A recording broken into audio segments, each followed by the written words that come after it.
It's 8 o'clock, so we will get started. Welcome everybody to the Department of Medicine Grand Rounds. And introducing today's guest speaker is Dr. Aji Jamali of Nephrology. And I will hand over the virtual reins to Aji. Thank you, Lynn. It is my privilege and pleasure to introduce our Department of Medicine's Grand Rounds presenter today, Dr. Sandesh Parajuli, who completed his Bachelor of Medicine and Bachelor of Surgery, MBBS, at BP Koirala Institute of Health Sciences Medical School in Dharan, Nepal. He came to the US and completed his internal medicine residency at Interfaith Medical Center in Brooklyn, New York, his fellowship nephrology training at University of Rochester Medical Center in Rochester, New York, and his transplant nephrology fellowship at Oregon Health and Science University in Portland, Oregon. We were fortunate to recruit Dr. Parajuli as a clinical assistant professor in 2014 in the Division of Nephrology, and he switched his track to CHS in 2016. Currently, Dr. Parajuli is the director of the UW Health Transplant Clinic, the director of the Delayed Graft Function Clinic, and the associate medical director of the Kidney and Pancreas Transplant Program at UW Health. Dr. Parajuli's primary area of research is post-transplant complications, and he has published 77 papers in the past 6 years since he joined us. All of these papers are in the field of post-transplant related disease progression, complications, including infectious complications. He has been an incredible educator because many of these papers are first authored by medical students, fellows, as well as graduate students. Dr. Parajuli is also a principal investigator on two clinical trials.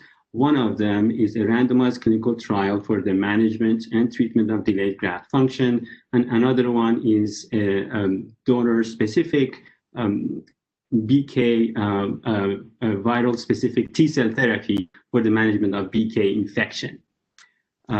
I would say at the end that at a personal level, Dr. Parajuli is the ultimate servant leader who is very much liked and greatly respected by his trainees, colleagues, and supervisors, including myself. Please join me in welcoming Dr. Parajuli for his Department of Medicine Grand Round presentation today on post-kidney transplant infections and graft survival. Thank you, Sandesh. Thank you, and good morning.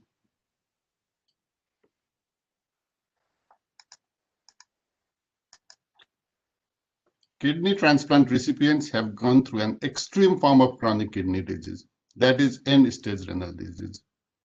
Majority of our patients would have been on dialysis for many years before getting successful kidney transplantation. In our patients' own word, after successful transplantation, they want their life back to normal. Thank you, Dr. Jamali, for your kind introduction. Today, I'm going to talk about post-kidney transplant infections as obstacle for graft survival, or in our patient's own word, obstacle for them to have their life back to normal. I do not have any financial disclosure, but more importantly, I'm not an infectious disease specialist.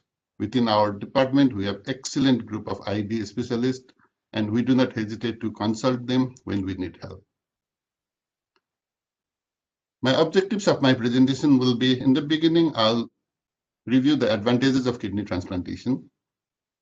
Next, I'll present some of the obstacles for prolonged graft survival and how infections are rising. Next, I'll discuss about two common viral infections, BK and CMV. The reason I chose these two viruses are because, number one, they are very common.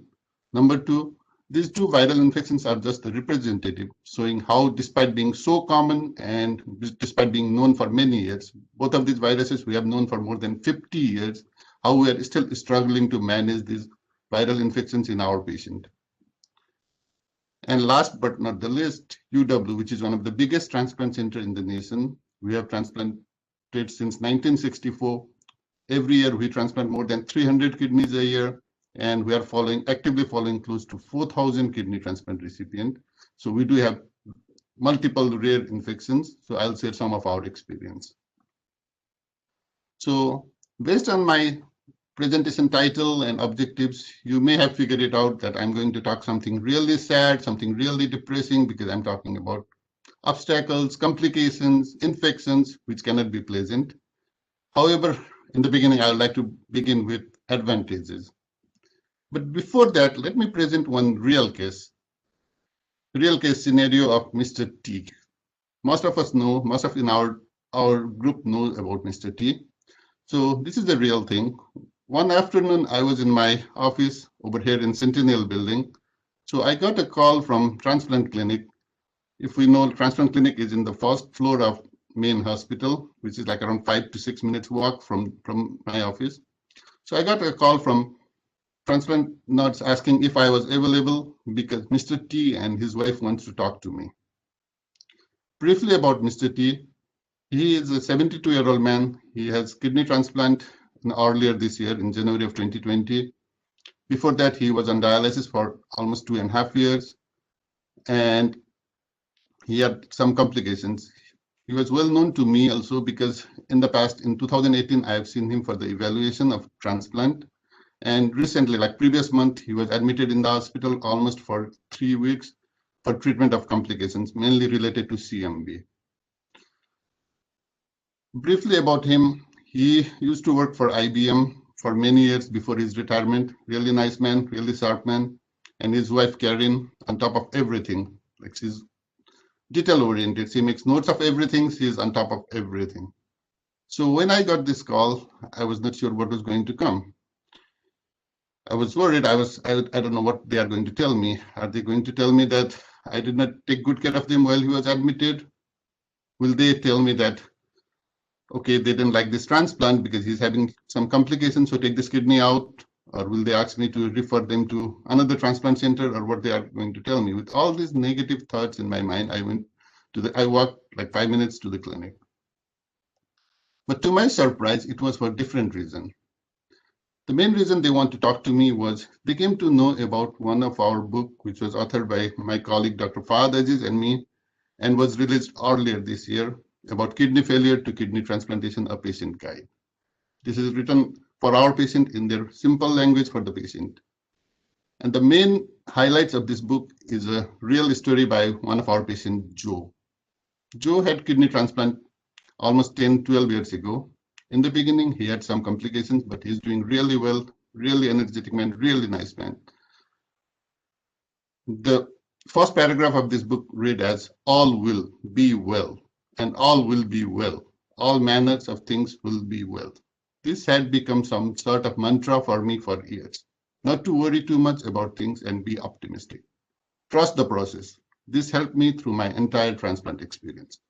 I've always trusted my medical professionals, followed their advice, their instruction, and have taken the prescribed medication. So after knowing this, the main reason they want to talk to me was in my next edition of this book, Mr. T wants his story to be featured. Not only that, Karen, his wife, want to present her perspective, how it feels to take care of the family member who is on dialysis, how it feels to take care of the process to get them transplant, and the process to see their suffering. I was really thrilled. I was really excited to know because our book was getting attention. Not only that, I have 2 people who are willing to write next chapter for my next edition of this book, which I have not even planned also. But in the back of my mind, I was worried. I was not sure what was going to happen because he was having some complications. I was not sure if he will recover from all these complications to have significant graft survival. So will he recover from all these complications to have functional kidney? Will he even survive? With this mixed feeling, I left the room, and on my way when I was leaving, Karen handed me a paper which was printed with all the quotes what he has gone through. I was really impressed, but again, I had like some mixed feeling. I was happy in one direction, in another thing, I was worried what will happen to him. So I'll be following his course during this presentation. So let me review the advantages of kidney transplantation.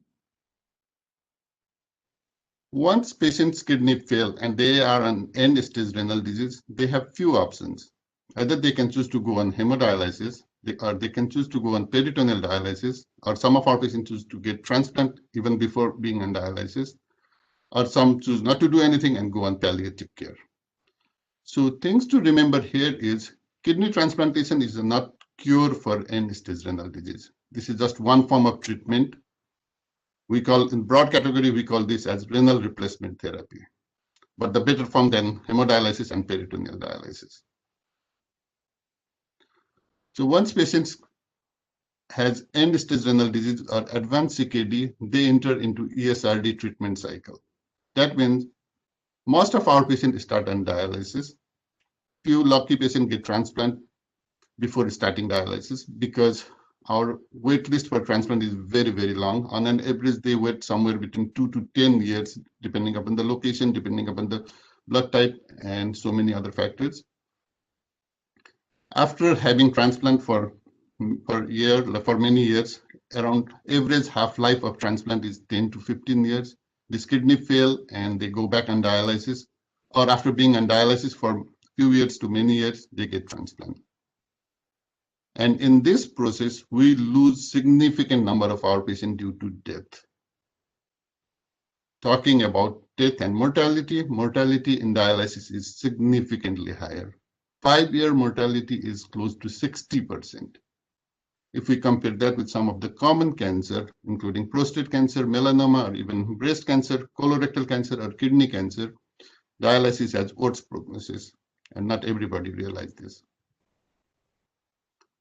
Not surprisingly, 10-year survival is even worse, like it is 10-year survival on dialysis is less than 20%. Compared to general population, annual mortality rate on dialysis is significantly higher, as we can see over here. If we look at this graph closely, in the general population, as we get older, our rates of mortality goes higher. But in dialysis patient, it is almost flat. It's almost similar among older or younger patient. Yes, there is significant improvement in annual mortality rate. There is decrement in annual mortality rate after transplant, but it is halfway between general population and dialysis.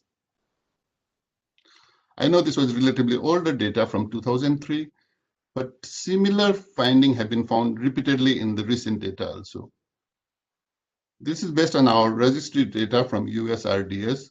And as we can see, death per 1,000 patient year of dialysis patient is more than 150 compared to transplant, which is less than 50.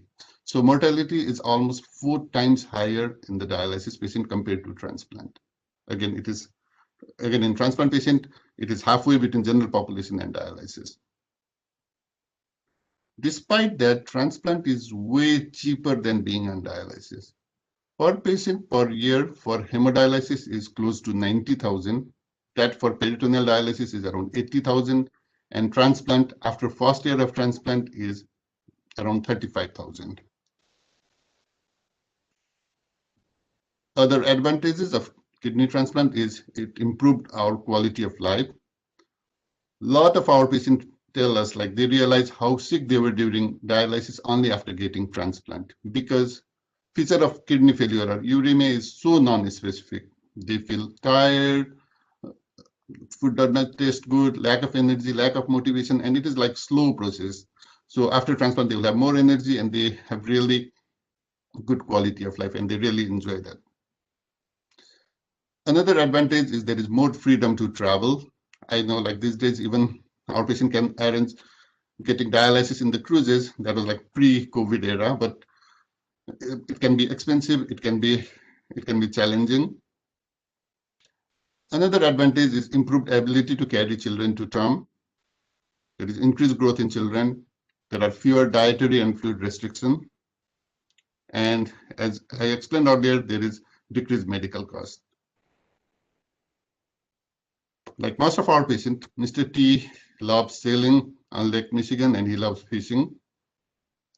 He was not able to do that while he was on dialysis because he also had some mild depression and he was not doing that much. But after recovery of all this, he wants to get back over there. Briefly about his course, he had usual post-transplant course. Most of our patients stay in the hospital for 4 to 5 days after transplant, so he was sent home on post of day 5, nothing significant. He followed, not surprisingly, he followed all of our recommendation and labs. His creatinine continues to improve and was down to 1.7, and it was improving. However, in his routine lab as outpatient and in his course, he complained to have diarrhea, and also he was found to have developed diabetes.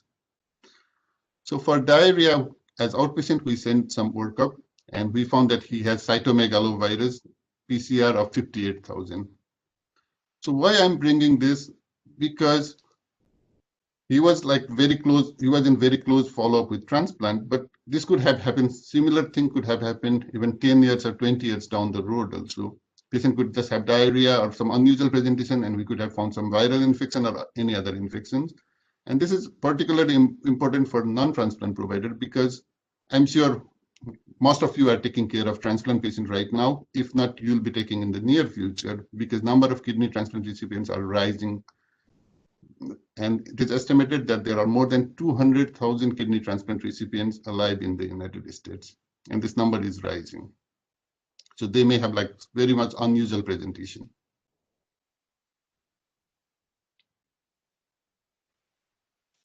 There has been significant improvement in early graft survival.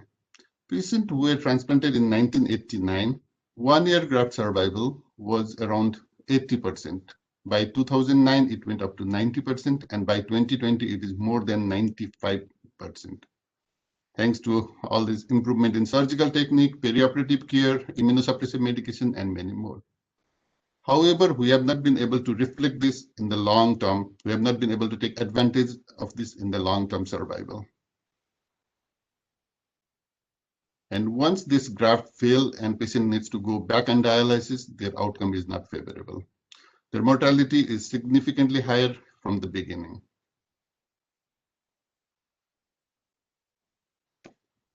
Then what are the obstacles? What caused this graft to fail?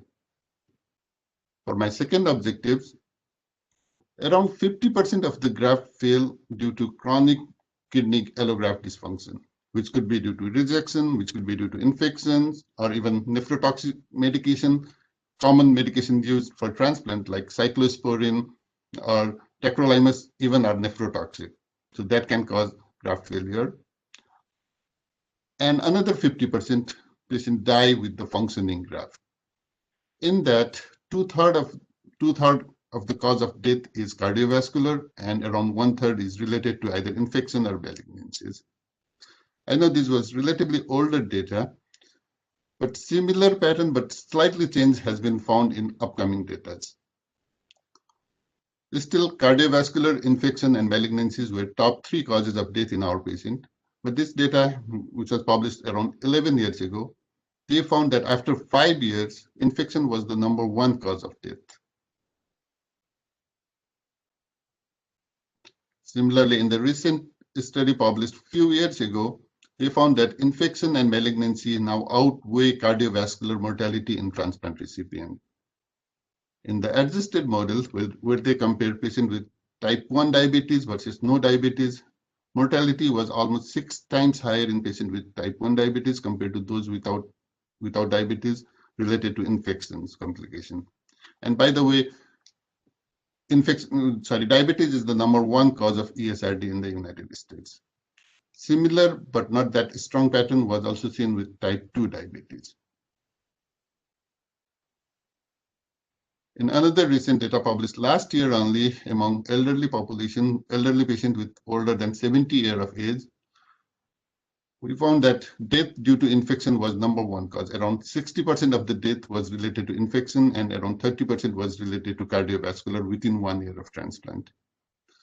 And transplanting patients 70 years or older is not that uncommon practice. We transplant more than 70 years of patients. Also in another recent study published in JSON few months ago. As we can see over here, after a couple of months of transplant, there has been significant improvement in mortality related to cardiovascular, but there has not been much changes related to infection complications. In the same study which comprised like more than 40 years of data, they try to define based on the era with 2015 to 18 as a recent era. They compare all other time frame also, and they found that patients who were transplanted in this modern era had increased risk of infection as a cause of death compared to those who were transplanted before at all time frame, either it be within first 3 months of transplant or even 10 years out of transplant.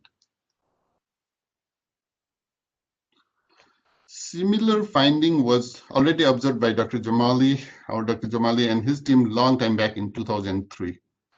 In this beautiful study published in Kidney International, where he compared close to 900 kidney transplant recipients with similar number of patients with chronic kidney disease. And he chose patient with chronic kidney disease stage 3 in both groups, patient with kidney transplant and without transplant, to see who has better kidney survival. And as we can see over here, if patient has transplant, their progression of CKD was slow. So that means they were maintaining at CKD stage 3 for longer period of time. Their graft was not failing compared to those with CKD due to other causes, could be due to hypertension, diabetes, or anything. Despite that, our patients were dying. They have worse patient survival if transplant. So conclusion of that study was CKD after transplantation is a unique subset of CKD in which comorbid condition offsets the benefit of slower rate of progression of CKD. Although at that time it could have been different reasons, it could have been cardiovascular, but still I believe infection was also a major contributor even at that time also. And what are the common infection complications in our patient? In the beginning, like within first 4 to 6 weeks of transplant, they could have conventional infection related to surgeries, which could be wound infection, pneumonia, UTIs, or similar type of. But as time goes by, our patients are at higher risk for catching any type of unusual infection, which will be unusual fungal infection, viral infection, bacterial infection, or anything. As a transplant nephrologist, my job is to make sure that our patients are getting enough immunosuppressive medication. All of our transplant patients are maintained on immunosuppressive medication. We want to be sure that they are getting enough immunosuppressive medication so that they are not getting acute rejection or chronic rejection, or they are not producing antibodies against their transplanted kidney, which is against their HLA antigen from the donor, which we call donor-specific antibodies. And in another direction, we want our patient to be safe also. We want them to get just enough immunosuppressive medication so that it is safe from cardiovascular profile. It is safe that they are not getting too much of infections or they are not getting too much of recurrent malignancies. So talking about efficacy, there have been significant improvement in this field. As you can see over here, first transplant was performed in 1954 among HLA identical twins. Since then, like in 65 years, we have evolved a lot. By 2020, we can even transplant ABO incompatible kidney. Patients who were transplanted in 1960s or 70s, their 1-year rate of rejection used to be around 80%, with 1-year graft survival of less than 40%. By now, by 2020, there has been significant improvement. Our 1-year graft survival is more than 95%, with rate of rejection of less than 10% within 1 year. Thanks to all of these immunosuppressive medications that have been introduced and used in transplant. And one of the most important game changer in the field of transplant is when cyclosporine was introduced in 1982. And later on, 10 years after that, tacrolimus was introduced, which belongs to the calcineurin inhibitor, which is the backbone of transplant immunosuppressive medication right now. And in the meantime, there have been multiple other immunosuppressive medications were introduced and used in transplant. But how are we doing in the field of safety? I think we are lagging behind a lot, mainly in the field of antimicrobial, as we can see over here. And one of the best example for this one in the field of safety is history of BK virus or the management of BK virus. BK belongs to the polyoma virus, which I'll be talking more in upcoming slides. No, it was given after the name of the patient, so no one knows what is the full form of this virus. But our medical student, they name it as bad kidney because this damages the kidney. So correctly, they name it as bad kidney. First case of BK was known in 1971. Even in 1978, severe case of BK called BK nephropathy. That means BK has invaded the kidney and started to damage the kidney. BK nephropathy was diagnosed in 1978. But between 80s and 90s, we were so busy in evolving all this immunosuppressive medication, we totally ignored this virus. And only in late 90s or early 2000, we started surveillance of this virus.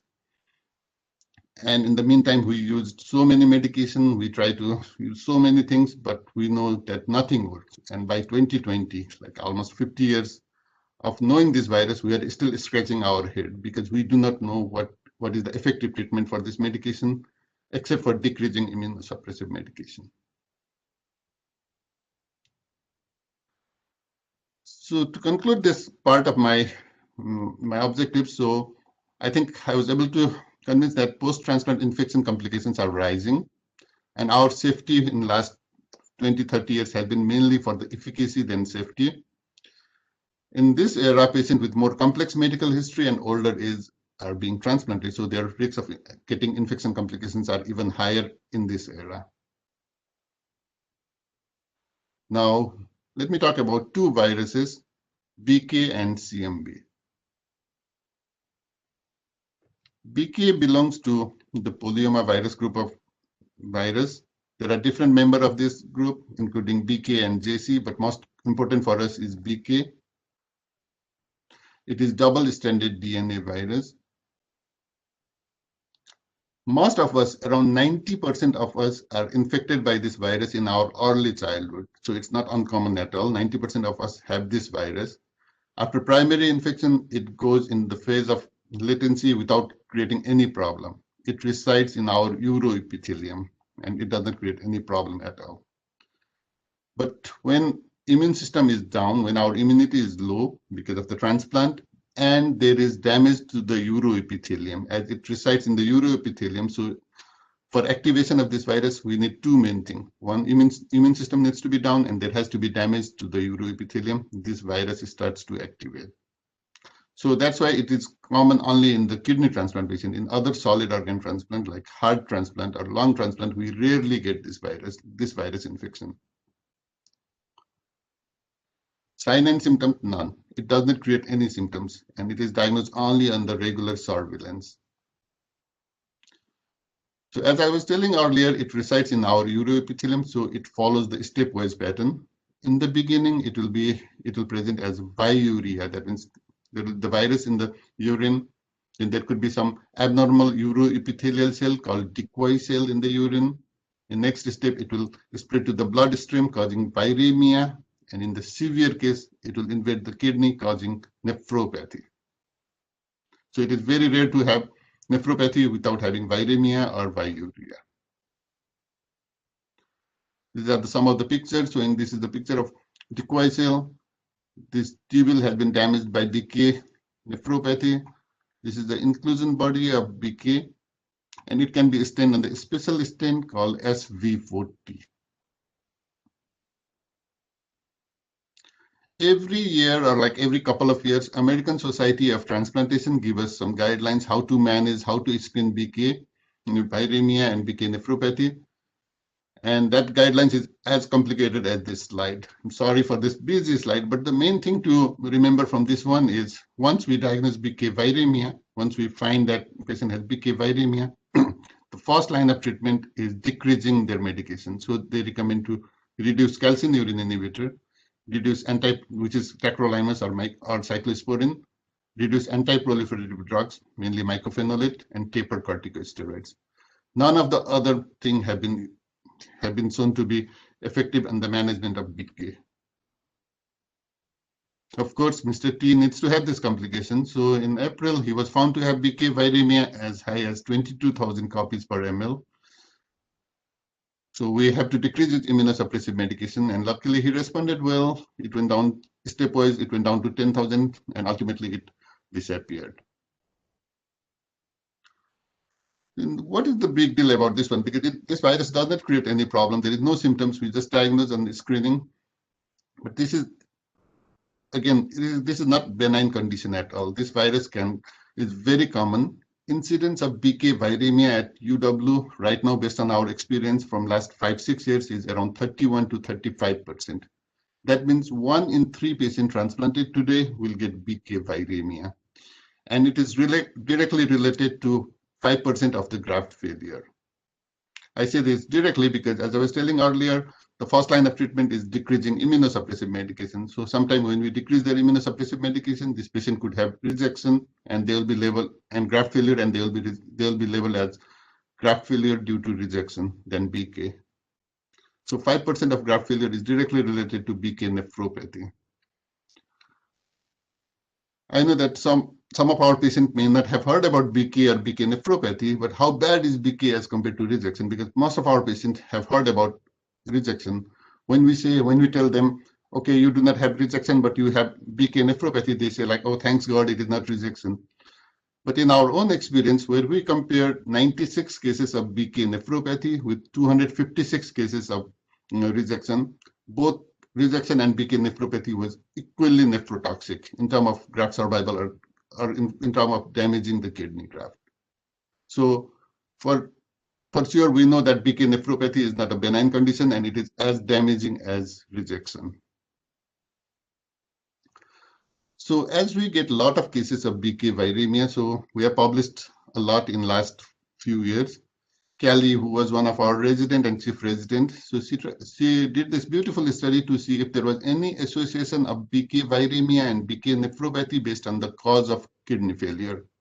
Interestingly, we found that patient with polycystic kidney disease has lower incidence of BK viremia and BK nephropathy. Similarly, last year, 2019, I worked with one of our medical students in the Superior project, Annie Srivastav, to find if there was any association between serum albumin level pre-transplant, which is the marker of being healthy, which is the marker of having good immune system. And interestingly, we found that patients with low level of serum albumin were at higher risk for developing BK viremia after transplant. Also, Dr. Mohammed led this project, and in this one, we found that patients with history of early BK nephropathy are those with feature of inflammation around the blood vessel of the kidney. We call microvascular inflammation, which is also the feature of rejection, or those with higher serum creatinine, they were at higher risk for graft failure. So if somebody has both BK and rejection and also high creatinine, their graft does not last that long. Interestingly, in another study by Amber, who was our chief resident and nephrology fellow, we tried to see if there was any negative outcomes of BK viremia, just having BK viremia but no nephropathy, and we did not find any significant negative outcomes of just having BK viremia. But if someone has like BK viremia level of more than 100,000, they were at higher risk for developing mainly urinary tract infection. But if they have BK nephropathy, their outcomes were not favorable. But only thing we do not know right now is who progressed from BK viremia to the BK nephropathy. It is really we are not able to predict that. But that observation was not true in the combined kidney and pancreas transplant recipient. As we can see over here, those who develop BK viremia, their pancreas graft survival or kidney graft survival was not favorable in simultaneous kidney and pancreas recipient.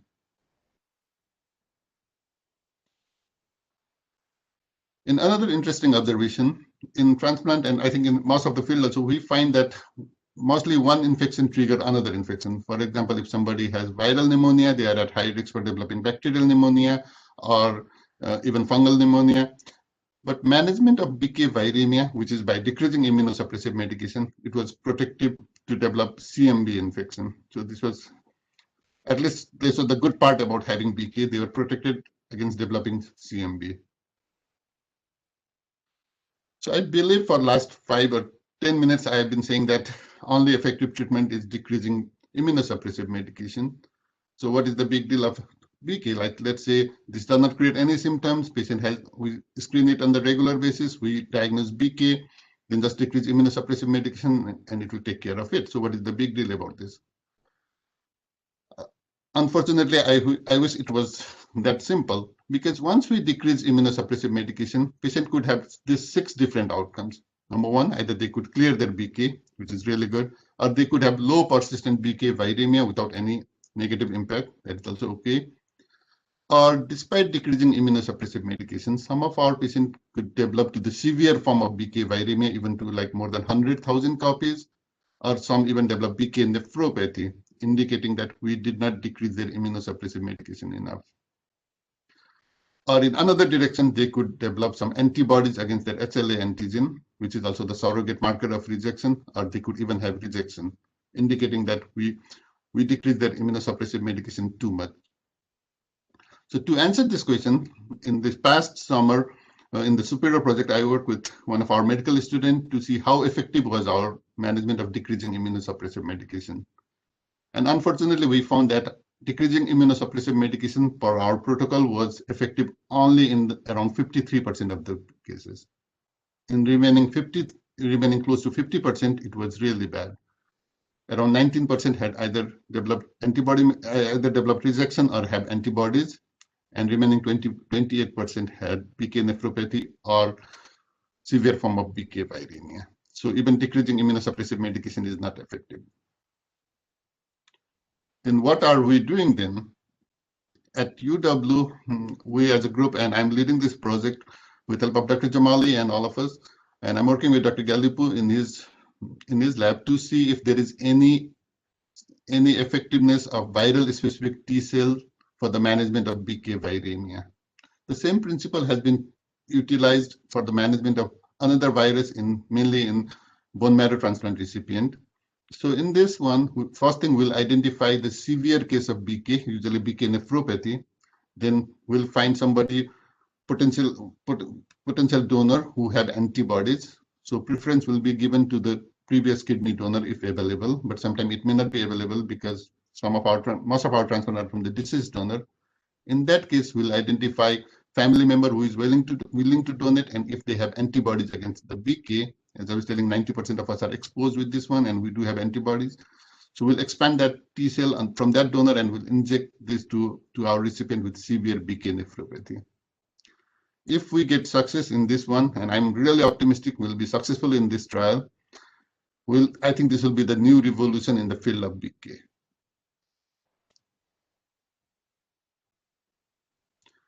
Next, I would like to present about another viral infection, which is very common again, cytomegalovirus, but totally different than the BK. It belongs to the herpes simplex virus family. It belongs to the herpes virus family. There are different other members of this group. Like BK, which were like we are around 90% of us are exposed. For CMV, around 70% of us are exposed with this virus. Primary infection occurs in the healthy individual as an asymptomatic in our early childhood and does not create any problem. Unlike BK, which infect only kidney transplant recipient, but CMV can be significant risk factor for both morbidity and mortality in any of the solid organ transplant recipients. In solid organ transplant recipient, it may occur due to either reactivation from the previous infection, or our patient could get new infection as a primary infection after transplant.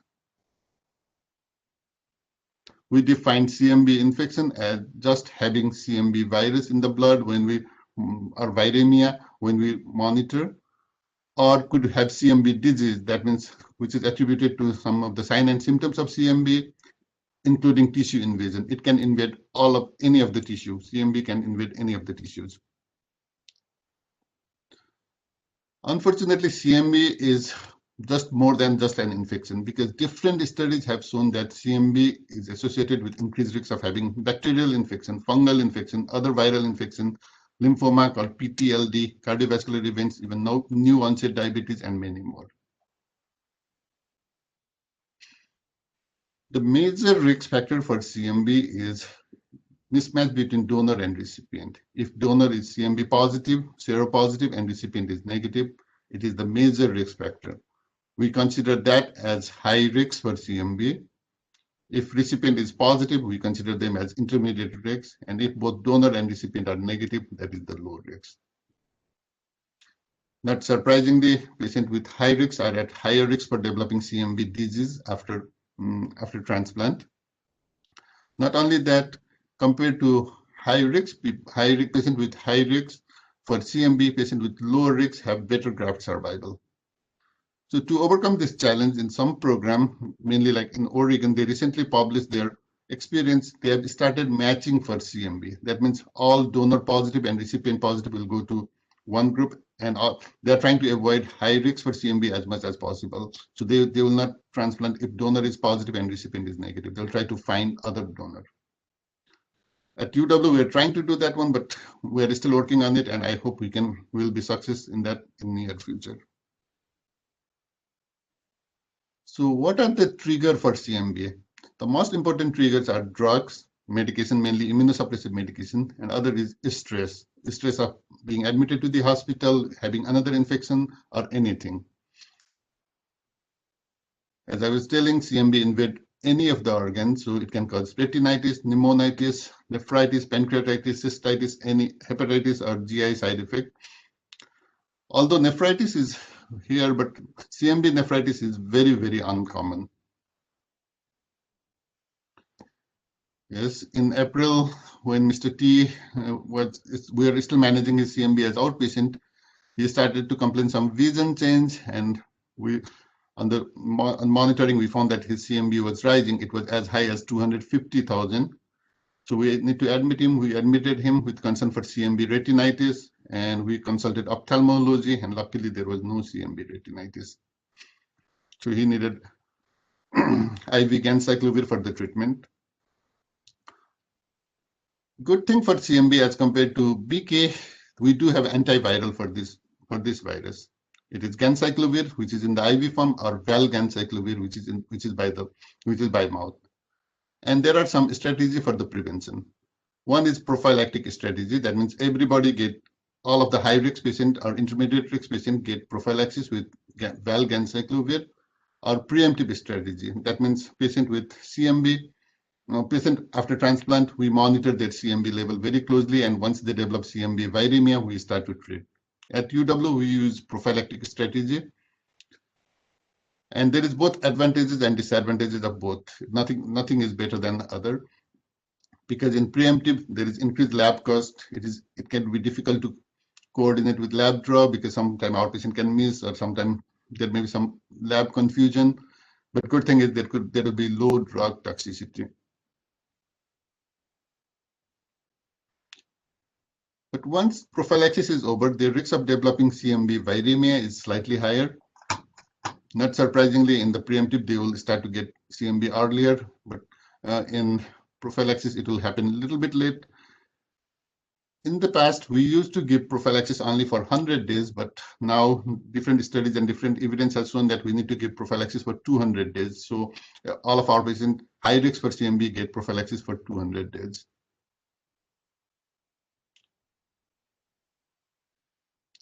But unfortunately, we have started to seeing some cases of ganciclovir resistant CMV. We suspect that when disease worsen despite being on therapy, or if viral load increases despite being on 2 weeks of therapy. So once patient have ganciclovir resistant CMV, that is nightmare for everybody. That is nightmare for us as a transplant nephrologist, because patient needs to get really nephrotoxic drug called foscarnet. And being a transplant patient, getting foscarnet is it's not a good idea, but we would have no other choice. Not only that, after admission, when they are on foscarnet, they need their lab monitoring very closely. So they need to be admitted in the hospital, not only for days or weeks, for months. Most of our patients stay in the hospital for 2 to 3 months. In our own experience at UW, before 2013, we have only 3 cases. We had only 3 cases of ganciclovir resistant CMV, but with time we are getting more and more. And by 2015, we had 7 cases of CMV, ganciclovir-resistant CMV. So what we have done in this field, in the field of CMV, Dr. Brad Astor led this project and published and found this really good observation. I know that there is some association, there are like some association between vitamin D level and COVID also. Even before that, Dr. Astor found that there was association between vitamin D level and CMV. As we can see over here, patient with low level of vitamin D were almost 80% higher risk for developing CMV. So that's why all of our patients are maintained on vitamin D supplement, not only for this, but also for their bone health, but most of our patients are maintained on calcium and vitamin D supplements. Not surprisingly, patients while being treated for rejection, they are at higher risk for developing CMV. So all of our patients are on prophylaxis with valganciclovir during treatment for rejection. Also, in another study, we tried to see if there was any association between CMV and cause of ESRD, but we could not find that. That association was not found as compared to BK. We found that patients with polycystic kidney disease were at lower risk for developing BK, but we did not find similar observation in CMV. So going back to Mr. T, while he was admitted in the hospital for management of CMV, he started to have acute kidney injury. As I was telling earlier, like his creatinine was slowly improving. It went down to up to 1.7, but later on it started to go up and it was up to 4. So we did a biopsy on him and we found that he has CMV nephritis, unfortunately. In the literature, only 12 cases of CMV nephritis have been reported to date, mainly like in the form of case reports. At UW itself, we have 12 cases of CMV nephritis, including Mr. T, unfortunately. And patients were transplanted between 97 till 2020, and 11 of 12 had graft failure or death related to CMV. So we are working on reporting. One of our fellow, Dr. Swanson, is working on reporting this data. Okay, so to overcome these challenges, our pharmacists have started stewardship initiative clinic for this one. So all of our patients with CMV viremia or high risk are being followed by our pharmacists very closely, and they manage with help of us. Definitely they will manage CMV. And I think this is going really well right now. Also, Dr. Jamali was in news last year. We have already started using viral specific T cell for the management of CMV. And we have started enrolling patients, and it is active, and we are even planning to expand this from the kidney. Initially, we started only for the kidney transplant recipient. Now we are planning to expand this to other solid organ transplant recipient, including lung, heart, liver, and pancreas also.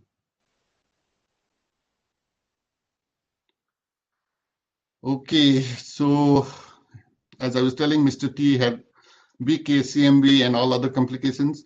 So we need to decrease its immunosuppressive medication significantly. And in June, we found that he has rejection.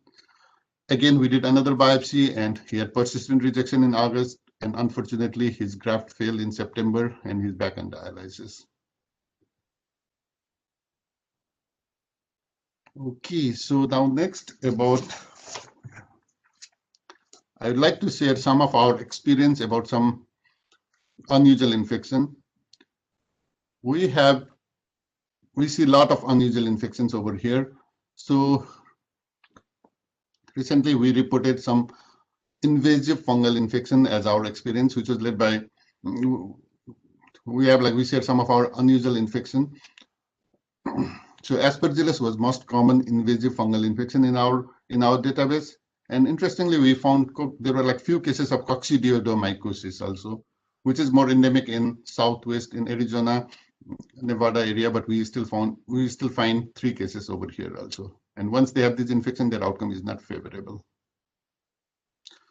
Also, recently we had a lady, 76-year-old lady, presented with tongue ulcer, and I was in service. I was so convinced that it was a tongue cancer. She had this ulcer for almost 3 to 4 weeks. But we consulted ENT and we did a biopsy, and to our surprise, it came out to be histoplasmosis. So this presentation could be really unusual. Also, PJP pneumonia is not uncommon. All of our patients are maintained on PJP pneumonia prophylaxis for 1 year. And as we can see over here, after prophylaxis is over, or if somebody could not tolerate prophylaxis, they develop PJP pneumonia. Also, Caroline, who was one of our medical students, she reported 10 cases of nocardia infection in the kidney transplant recipient, which was the largest series from the single center. And recently, like I'm covering service, and till yesterday we had another case of nocardia also. So we see all these rare infection complications. Also, another medical student, she worked with me in the Superior project a couple of years ago to see what are the outcomes of another viral infection called norovirus, which is really notorious to cause diarrhea. So we compared that with C. diff and control without any of those infections, and we found that patient with norovirus has inferior outcomes compared to those without any of the infection. Also, Dr. Aziz reported 11 cases of West Nile virus, which is mainly found in the south, which is vector-borne by the mosquito, but we found 11 cases. 9 of the 11 patients presented without fever, although it is encephalitis, but there was no fever. Main presentation was headache and change in mental status. So we have really low threshold to do a biopsy or investigation. Unfortunately, 2 of these patients had permanent neurological deficit. Also, last but not the least, how can we forget about COVID-19? Early in July itself, Dr. Aziz led this project, and we quickly analyzed all the data published in high-impact journal, excluding case reports, to see what is the outcomes of kidney transplant recipient compared to those without transplant. And as we can see over here, patients with kidney transplant recipient, they are at higher risk for having acute kidney injury. They are at higher risk for needing renal replacement therapy or needing ICU stay, and even their mortality was higher. Things may have changed with all this evolving data, but we have noticed this even way before. Not only that, in April, last week of April, when we were preparing for surge for COVID, luckily, thanks God, like COVID surge didn't happen at that time, but unfortunately, we had surge of rejection. Within 1 week, within 5 days, we had 6 cases of rejection, which was really difficult to manage because of limited manpower, limited resources to do biopsy and manage this rejection. So we reported 6 cases within 5 days. Also, because of the COVID, we came with new approach. Most of our patients get biopsy on the regular basis, either for the follow-up or for the protocol or for cause. So we came with new approach by monitoring with cell-free DNA, which is a blood test, which have been used mainly in the research until now at UW, but some programs, they have started using it. So we came with this approach of monitoring cell-free DNA on our patient if we have doubt and if we are not able to do a biopsy. And based on this report, we are able to not to do biopsy in around 2/3 of the patient. 63% of the patient did not need biopsy. So also in July, we published one of the review articles regarding challenges, what we are facing because of the COVID. We, as a provider and also our patient, including disruption of the routine care, access issue, patient-related challenges, and some of the strategies to mitigate these challenges. So last, to summarize my presentation, infection complications are very common and rising among kidney transplant recipients. Immunosuppressed patients may have unusual presentation. So we should have low threshold to investigate and manage these patients. We may win the battle against rejection because we have been focusing mainly on the rejection and all the immunosuppressive medication, but lose the war of prolonged graft and patient survival due to infection. If they die, then our mission is not accomplished. Although I told a lot of negative things, but again, I want our audience to take one thing. However, kidney transplant is still a better option because it helps prolong patient survival, improve quality of life. There's more freedom to travel. There are fewer dietary and food restrictions, decreased medical costs, And in the recent era, there have been significant improvement in patient and graft survival, despite we are transplanting complex cases. We are transplanting patients like more than 70 years. We are transplanting repeatedly transplanting people with number 3 and number 4 kidneys. So there have been significant improvement. Thank you so much. And I would like to thank my mentor, Dr. Jamali, Dr. Jakubski, Dr. Mandelbro, and all of my transplant colleagues and patients who inspire me every day. And I'll be more than happy to take any questions. Love that picture. Thank you. Thank you. So thank you for the wonderful overview. I'm glad you ended on an optimistic note because I was getting a little bit depressed hearing all of the potential infections. There are a couple of questions. We just have a few minutes. So the first is from Michelle Kimple. The difference in early graft failure in individuals with type 1 diabetes versus type 2 diabetes is interesting. Do you think this is due to the presence of beta cell autoantigens, or does insulin have a beneficial effect, or is there another hypothesis? That's a really good question. Unfortunately, I did not go into the detail of that one, but could be even related to diabetes patient, because we know that outcomes outcome among patients with diabetes is not that good as compared to those without diabetes. So I do not know exactly, maybe because their diabetes may be uncontrolled after transplant, which we see a lot, the way it works. I guess it was type 1 diabetes, the difference between type 1 and type 2. Yes. The outcome. So sounds like we don't know, pure speculation. Got it. Great. And then have, particularly for BK infections, a couple of questions. Do antibodies, IVIG injections, for example, have any role in the treatment of BK infections? We use that a lot. That's a really good question. Thank you. We use that a lot, but there is no randomized control trial on that one. But more important thing for using IVIG in BK is we decrease their immunosuppressive medication significantly, and IVIG has role for prevention of rejection also. We use IVIG for rejection also. So at least that will give us some cushion, that at least that will make me feel better, make us feel better that patient is getting some immunosuppressive medication. Great.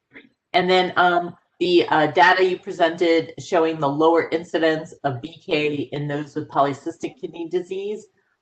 Is there any proposed mechanism or speculation of why the incidence was so much lower? Could be, that is really good question. It could be due to because patients with polycystic kidney disease, usually they are healthy, they have good immune system as compared to patients with diabetes, GN, or other things. So that is our speculation.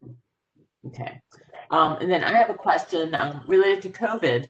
Are we testing all potential donors for COVID, and has there been any transmission of COVID from the explant to the recipients? Yes, we are monitoring everybody, and to my best knowledge, I don't think there has been any transmission of COVID, not only in our institution, but anywhere. But we are getting a lot of cases of COVID right now. At least we have 120 cases of COVID at our institution, which we are following. When I'm like on service, I get a lot of those calls saying that, oh, patient tested COVID. What should I do? What should I do? We are getting a lot, and we have started documenting those. We have at least 120 cases. But there is. Yeah, and I think my other comment is I think we have an opportunity. When you told me when you presented your patients with a resistant CMV are in the hospital for 2 to 3 months, I'm like, okay. That's an opportunity for us to figure out a better way of managing those patients. Definitely, yes. All right. Well, with that, we're at the top of the hour. I want to really thank Sandesh for a wonderful overview of all the potential complications, infectious complications of CKD and all of the exciting work, of transplanted kidneys and really what the exciting work that is being done in our renal division to help move this field forward and improve the outcomes for our patients. So thank you all and have a wonderful weekend. Thank you, Krishna. Thank you so much. Bye.